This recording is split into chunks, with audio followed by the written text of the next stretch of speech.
Nag-aamon siya ng amoy sa asawa ko. Nag-ahamon siya. Oo, pinapalayas niya yung asawa ko. Bakit? Eh, paano? Nag-aaway kayo? Hindi, siya. Yung asawa kong pinapalayas niya. Bakit niya pinapalayan? Hindi ko nga alam.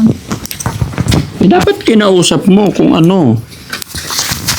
Ano yung... Kinabukasan, kinausap ko siya. Anong problema? Anong ginawa ng asawa ko? Oh. Wala, sabi niya. Nung nag-away lang kayo, sinaktan ka niya. Yung nag-away niya. Oh. Oh, tapos na yun, nagkaayos na kami. Yung problema mo, sabi, Oh. umalis kayo dito. Sabi niya sa amin, pinapalayas kami. Kung lakas ng loob niya palayasin kami. Ah, baka lasing lang. Hindi na siya nalasing mo. Kinabukasan na yun. Pinapalayas ka. Kapal ng mukha nung, sabi pa niya, bakit daw pinagawa ko yung bahay namin? Dapat daw nagpagawa ko ng sarili kong bahay. Mm-mm. Lumalabas na yung pagkasakin niya. Daddy Frankie, sino sa amin ang sakin na yun? Gusto niya lumayas kami magpamilya? Dapat tinanong mo, Nanay Ansing. Nga daw ang problema niya, Daddy Frankie. Ha? Dapat daw hindi kami nakatira dyan. Dapat daw yung asawa kong nag-uwi sa amin. Sa akin na babae. Kaya, Diyos ko, hindi ka pa maging masaya. Kaysa ianayin yun, sininap yun, nilinis ko, pinayos ko. Mm. Hindi pa siya maging masaya na maging maayos ng bahay namin. Gusto niya lumayas daw kami. So ibig sabihin ngayon, kiniklaim niya na bahay ng magulang niyo yan. Oo daw. Kaya- Bakit daw pinayos ko? No. Anong gusto niyang palabasin? Gusto niya umalis kami ditong magpamilya. Tapos siya na yung makinabang lahat. Gusto ko nga siyang pag-usap kami ng harapan. Tapos yung anong sinasabi niya, na bahay daw ng magulang namin. Dapat hindi ko daw pinagawa. Diyos ko naman. Lumalabas na yung pagkasakin niya. Daddy Frankie, sino sa amin ang sakin na yun? Gusto niya lumayas kami magpamilya? Ba't mo naman nasabing lumalabas pagkasakim? Gusto niya palayasin niya kami magpapamilya eh. Dapat gusto niya kinausap palabasin? mo kung anong rason, bakit niya kayo... Nung una nga, ang problema daw niya, nung sinaktan ako ng asawa ko. Oo. Kumari, nagmabalsakit siya. Oh. Nga pala yung asawa ko. Sabi ko, tapos na yun, nagkaayos na kami. Kailangan ko yung asawa ko nakatuwang ng mga pagpapalaki ng mga anak ko. Nagkaayos na kami. Oh. Tapos na. Oh.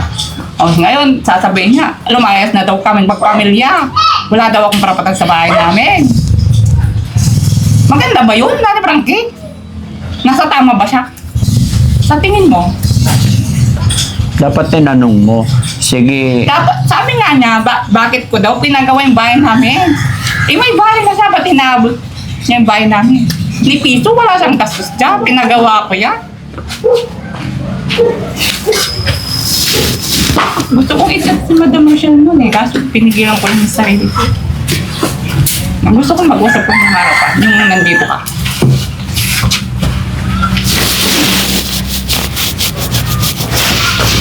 Dapat tinanong mo, Nanay Ansing. Nga daw ang problema niya, Daddy Frankie. Ha? Dapat daw hindi kami nakatira dyan. Dapat daw yung asawa kong nag-uwi sa amin. Sa akin na babae. Dapat inuwi niya ako sa lugar ng asawa ko. Anong sinabi mo? Wala nga siyang bahay, ako naman. Oo. Eh, sino mang titira dyan sa bahay? Kaya nga, yun ang sinasabi ko. Dapat tinanong mo. O sige, kung sakasakali halimbawa wala kami, ano bang plano mo sa bahay na yan? Dapat noon pa, nung ginagawa ko pa lang, nag-react ka na. Ngayon, nung tapos na yung bahay, saka ka Baluktot yung salita niya sa akin. Bakit ko daw pinagawa? Dapat daw magpagawa ko ng sarili ko. Eh, Diyos ko naman. Hindi ko naman sukat akalain na maghahabol siya ng ganyan. Bakit ngayon Hindi pa? ko na- Nung kailan maayos na tayong lahat dito? Kaya nga, ito, nasa sa uwi nyo, nag-inom pa siya yata ng mga iba. Nag-inom siya. Nag-inom pa siya. Pero nainom na siya noon. Oo. Nag-umpisa na siyang ganyan. Balik-balik siya sa bahay namin. Ako naman. Ay, ako pupunta naman. talaga sa bahay niyo. Oo. O, ano sabi ng asawa mo? Tinulak ko pa ngayon, napahiga pa dyan. Oo. Pumunta ka na doon, matulog ka na. Ah, baka lasing lang. Lasing, kinabukasan, gano'n na naman. Ah, hindi na siya lasing. Oo. Ay, yung alak na naman. Walang alak. Yung asawa ko, pumunta ng barangay, nireklamo siya. Sinabi niya, pinapalayas. Ay, hindi pwede. Tapos pinapatawag siya, ayaw niya pumunta. Sige, pag nagwala pa siyang ganyan, nagamon pa siya, dadamputin na siya ng pulis. Diretso na sa bayan. Hindi, pag ayusin na lang natin. Mag-usap na lang kayo O sige, harapan. magkakapatid. Kung ano yung sabi niya sa'yo yung problema niya, yung mga inanak ko. Ano lang yan, baka Hindi, Daddy Frankie, parang nag-ano na siya. ha? Na lumalabas na yung sama ng loob niya. Bakit may sama ng loob siya sa'yo? Yung bahay na dinadirahan ko, kinasasama ng loob niya. Bakit kasi, Nanay Ansing? Dapat kasi, bago mo simulang ipaayos yan, dapat nag-usap-usap kayo magkakapatid. O ano, mga kapatid, itong Dalaga pa naman ako noon, Daddy Frankie. Wala naman sa isip ko yan. dalaga pa ikaw nung ginawa. Kasi sa batas kasi, ito base lang sa aking nalalaman, ang bahay ng ating magulang is bahay ng ating magulang yan. Ikaw na anak, binata ka pa, dalaga ka pa, nagtrabaho ka sa Maynila, ikaw ang nagkaroon ng pera, pinadala mo sa magulang mo yan, yung perang pinagtrabahoan mo, pinagawa ng bahay, perang pinagtrabahoan mo, ibinili ng lupa. Dahil nabili yon, nung binata ka pa, dalaga ka pa, otomatikong pagmamay-ari yon ng magulang nyo. Correct me if I'm wrong, mga kababayan. Wala naman kasi sa isip. Hindi, makinig ka muna. Ganon ang nangyayari doon. Ikaw na anak, binata, dalaga, nagkaroon kang pera. Ipinadala mo sa magulang mo dahil sa pagmamahal mo sa magulang mo. Ngayon, yung perang ipinadala mo, ibinili ng 1 hektaryang lupa. Example. Example. Yon ay otomatikong pagmamay-ari ng magulang mo at hindi sa'yo. Unless nung binata ka, nagpadala ka ng pera, ibili ng lupa, ipinangalan sa'yo, yun ay magiging sa'yo. Kung nung binata ka, dalaga ka, binigyan mo ng pera ang magulang mo, lahat ng nabili na galing sa'yo nung binata ka, hindi nakapangalan sa'yo, otomatiko, pagmamayari ng magulang mo. So sa makatwid, pag nawala ang magulang, paghahati-hatian pa rin ng magkakapatid.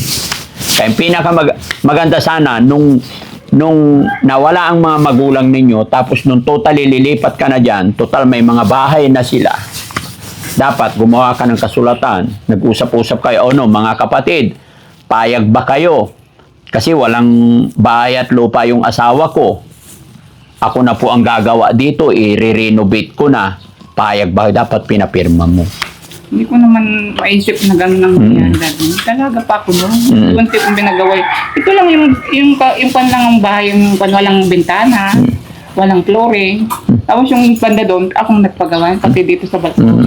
Hindi ko naman bulubos maisip na magkakaganon sila. Na gano'n yung isipin nila. Pero alam ko yan, Ate Ansing, ano lang yan, baka pagod lang siya. Hindi, Daddy Frankie, seryoso siya. Pag-usapan nyo na lang. Ang sakit mga sinabi niya sa akin. Kaya gusto ko makaharap ng Oo. Kasi hindi naman na yan, kumbaga hindi ko nasaklaw yan. Pero sige, itatry ko pa rin yung magagawa ko. Pwede tawagin si Kuya Ansing. Ay, Kuya Ansing, si Kuya JJ. Pero papuntahin ko siya dito, huwag kayong mag-aaway ha. Magsabihan lang kayo ng gusto niyo sabihin. Ha? Daddy Frankie, sabi niya yung mga sama ng loob niya. Oo, sige. Nang nakarap ka. Parang ako na yung tatay niyo Baka sakali makinig siya sa'yo. Makikinig yan. No? Daddy Frankie, hindi ko lubos maisip na may mga bahay na sila. Hindi ko naisip noon na isinupin ko tong bahay ng magulang ko. Inaali na. Tapos ang dumi-dumi pa. Iniwan ko noon nung minsan tumira kami doon sa bahay na sa magulang ng asawa. Tapos nakita ko, iniwan ko noon ang dumi-dumi, napabayaan. Kaya bumalik din ako dito. Kasi walang ibang titira. Tapos sinabihin ako ng mga kamag-anak. Walang ibang titira doon. Kundi ikaw, umuwi ka na sa bahay. At dumi-dumi. Sa bagay, ikaw naman ang babaeng nandito, okay na rin yan. Yun lang, aayusin mo na lang yan. Baka gusto, ang mangyayari dyan, Nanay Ansing, magkakaroon ng danyos. Mabayaran ko sila. Yes. Ay, gano'n. Anong pampabarin ko? Depende sa pag-uusap nyo na, pero alam ko hindi naman yan malaki. Maliit na bagay lang. Mga ano, Nanay Ansing, Ayaw. ayaw niya pumunta dito. Pinipigilan ng ano. Oo. Ha? Ayaw. Ayaw mo. Sige. Paano yan? Ayaw.